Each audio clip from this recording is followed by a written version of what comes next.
Children, ఈరోజు మనం ఈ జీసీడీకి సంబంధించి హెచ్సిఎఫ్ సంబంధించి అదే గసాబా లేదా గసాక సంబంధించి ఒక లెక్కను మోస్ట్ ఇంపార్టెంట్ లెక్కను చేద్దాం.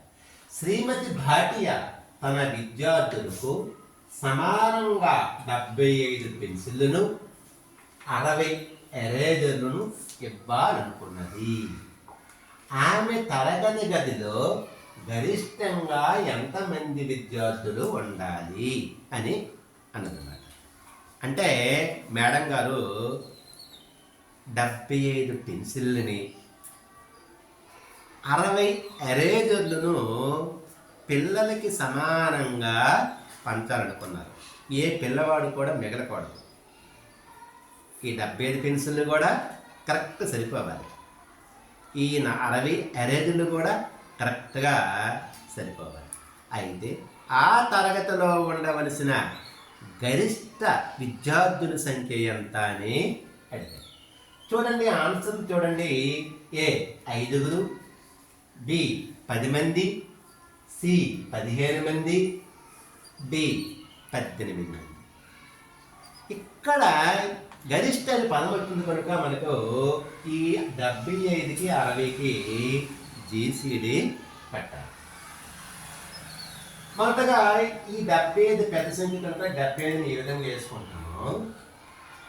60ని బాధ్యతంగా వేసుకుంటే 61 60, 75లో 60 తీస్తే 5, 7లో 6 తీస్తే 1, అంటే 15% వచ్చింది. ఈ 15% చేత ఈ 60 భాజికాన్ని మనం భాగాహారం చేయాలి. ఓకేనా? 15 4 60, 60లో 60 తీస్తే శేషం 0. ఈ 0 మీద ఉన్న భాజికమే ఈ 60, 75 యొక్క గసాబా అవుతుందన్నమాట. సో ఈ విధంగా అంటే ఇక్కడ చూడండి, 15 మంది విద్యార్థులు ఉంటేనే గరిష్టంగా 15 మంది విద్యార్థులకు 75 పెన్సిళ్ళు. 15 5 75 అంటే మనిషికి 5 పెన్సిళ్ళు. 15 4 60 అంటే మనిషికి 4 ఎరేజర్ లెక్క పంచవచ్చు అనమాట. అయితే ఇంకా ఇక్కడ మీరు చాలా చూడండి, ఆన్సర్ అనేది మనకి 15 అవుతుంది.